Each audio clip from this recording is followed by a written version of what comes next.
Emma by Jane Austen. Chapter 7. The very day of Mr. Elton's going to London produced a fresh occasion for Emma's services towards her friend. Harriet had been at Hartfield, as usual, soon after breakfast, and, after a time, had gone home to return again to dinner. She returned, and sooner than had been talked of, and with an agitated, hurried look, announcing something extraordinary to have happened, which she was longing to tell. Half a minute brought it all out. She had heard, as soon as she got back to Mrs. Goddard's, that Mr. Martin had been there an hour before, and, finding that she was not at home, nor particularly expected, had left a little parcel for her from one of his sisters and gone away, and on opening this parcel she had actually found, besides the 2 songs which she had lent Elizabeth to copy, a letter to herself. And this letter was from him, from Mr. Martin, and contained a direct proposal of marriage. Who could have thought it? She was so surprised she did not know what to do. Yes, quite a proposal of marriage. And a very good letter. At least, she thought so. And he wrote as if he really loved her very much. But she did not know. And so she was come as fast as she could to ask Miss Woodhouse what she should do. Emma was half ashamed of her friend for seeming so pleased, and so doubtful. "Upon my word," she cried, "the young man is determined not to lose anything for want of asking. He will connect himself well if he can." "Will you read the letter?" cried Harriet. "Pray, do. I'd rather you would." Emma was not sorry to be pressed. She read, and was surprised. The style of the letter was much above her expectation. There were not merely no grammatical errors, but as a composition it would not have disgraced a gentleman. The language, though plain, was strong and unaffected, and the sentiments it conveyed very much to the credit of the writer. It was short, but expressed good sense, warm attachment, liberality, propriety, even delicacy of feeling. She paused over it. Harriet stood anxiously, watching for her opinion, with a "Well, well," and was at last forced to add, "Is it a good letter, or is it too short?" "Yes, indeed, very good letter," replied Emma rather slowly. "So good a letter, Harriet, that, everything considered, I think one of his sisters must have helped him. I can hardly imagine the young man whom I saw talking with you the other day could express himself so well if left quite to his own powers. And yet it is not the style of a woman. No, certainly it is too strong and concise, not diffuse enough for a woman. No doubt he is a sensible man, and I suppose may have a natural talent for thinks strongly and clearly, and when he takes a pen in hand, his thoughts naturally find proper words. It is so with some men. Yes, I understand the sort of mind. Vigorous, decided, with sentiments to a certain point, not coarse. A better written letter, Harriet," returning it, "than I had expected." "Well," said the still waiting Harriet. "Well, and what shall I do?" "What shall you do? In what respect? Do you mean with regard to this letter?" "Yes." "But what are you in doubt of? You must answer it, of course, and speedily." "Yes, but what shall I say? Dear Miss Woodhouse, do advise me." "Oh, no. The letter had much better be all your own. You will express yourself very properly, I am sure. There is no danger of your not being intelligible, which is the first thing. Your meaning must be unequivocal. No doubts or demurs, and such expressions of gratitude and concern for the pain you are inflicting, as propriety requires, will present themselves unbidden to your mind, I am persuaded. You need not be prompted to write with the appearance of sorrow for his disappointment." "You think I ought to refuse him, then?" said Harriet, looking down. "Ought to refuse him? My dear Harriet, what do you mean? Are you in any doubt as to that? I thought... But I beg your pardon, perhaps I have been under a mistake. I certainly have been misunderstanding you, if you feel in doubt as to the purport of your answer. I had imagined you were consulting me only as to the wording of it." Harriet was silent. With a little reserve of manner, Emma continued, You mean to return a favourable answer, I collect? No, I do not. That is, I do not mean... What shall I do? What would you advise me to do? Pray, dear Miss Woodhouse, tell me what I ought to do. I shall not give you any advice, Harriet. I will have nothing to do with it. This is a point which you must settle with your feelings. I had no notion that he liked me so very much, said Harriet, contemplating the letter. For a little while Emma persevered in her silence, but beginning to apprehend the bewitching flattery of that letter might be too powerful, she thought it best to say, I lay it down as a general rule, Harriet, that if a woman doubts as to whether she should accept a man or not, she certainly ought to refuse him. If she can hesitate as to yes, she ought to say no directly. It is not a state to be safely entered into with doubtful feelings, with half a heart. I thought it my duty as a friend, and older than yourself, to say thus much to you. But do not imagine that I want to influence you. Oh, no, I am sure you are a great deal too kind to. But if you would just advise me what I had best do... No, I do not mean that. As you say, one's mind ought to be quite made up. One should not be hesitating. It is a very serious thing. It will be safer to say no, perhaps. Do you think I had better say no? Not for the world, said Emma, smiling graciously. Would I advise you either way? You must be the best judge of your own happiness.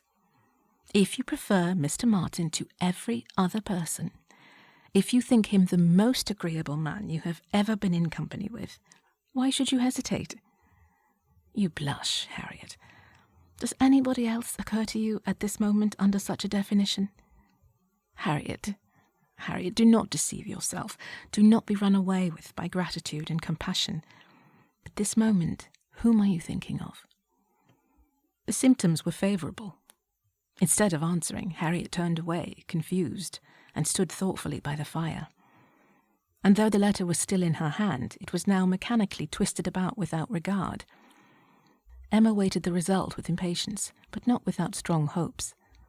At last, with some hesitation, Harriet said, Miss Woodhouse, as you will not give me your opinion, I must do as well as I can by myself, and I have now quite determined, and really almost made up my mind, to refuse Mr. Martin.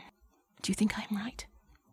Perfectly right, my dearest Harriet. You are doing just what you ought. While you were at all in suspense, I kept my feelings to myself. But now that you are so completely decided, I have no hesitation in approving. Dear Harriet, I give myself joy of this. It would have grieved me to lose your acquaintance, which must have been the consequence of your marrying Mr. Martin.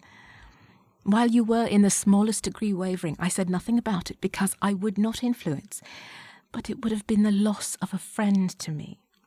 I could not have visited Mrs. Robert Martin of Abbey Mill Farm. Now I am secure of you forever. Harriet had not surmised her own danger, but the idea of it struck her forcibly. You could not have visited me, she cried, looking aghast. No, to be sure you could not, but I had never thought of that before. That would have been too dreadful. What an escape! Dear Miss Woodhouse, I would not give up the pleasure and honour of being intimate with you for anything in the world. Indeed, Harriet, it would have been a severe pang to lose you, but it must have been. You would have thrown yourself out of all good society. I must have given you up. Dear me! How should I have ever borne it? It would have killed me never to come to Hartfield any more. Dear, affectionate creature! You, banished to Abbey Mill Farm! You, confined to the society of the illiterate and vulgar all your life! I wonder how the young man could have the assurance to ask it. He must have a pretty good opinion of himself. I do not think he is conceited either, in general, said Harriet, her conscience opposing such censure. At least he is very good-natured, and I shall always feel much obliged to him, and have a great regard for... That is quite a different thing from... And though he may like me, it does not follow that I should... And certainly I must confess that since my visiting here I have seen people, and if one comes to compare them, person and manners, there is no comparison at all. One is so very handsome and agreeable.